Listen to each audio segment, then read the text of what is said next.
Les récifs coralliens sont en danger. 50% seraient en situation critique. L'urbanisation du littoral, les pollutions chimiques, la surexploitation des ressources halieutiques, l'acidification des océans, mais aussi l'élévation de la température de l'eau qui entraîne le blanchiment des coraux sont les principales causes de dégradation. Les satellites d'observation de la Terre, avec des instruments optiques à haute résolution comme Pléiades ou des instruments couleur de l'eau, apportent des informations utiles pour ceux qui tentent de comprendre la dégradation des récifs coralliens. Localisation des récifs qui ne sont pas en profondeur, suivi dans le temps, évaluation des pressions humaines. Depuis peu, on prend conscience de l'intérêt des satellites altimétriques.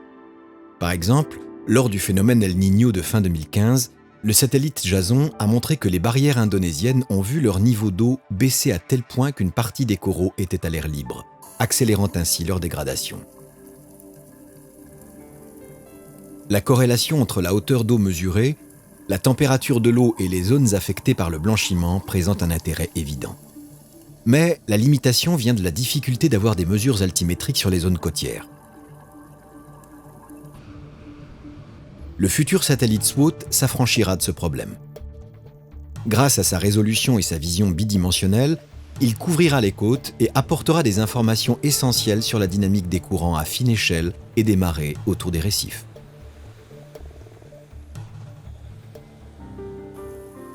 Actuellement, ces mouvements d'eau sont très peu connus, alors qu'ils jouent un rôle important dans le transport des larves de corail, dans la régénération des récifs et leur protection, en limitant la montée des températures de l'eau lagonaire.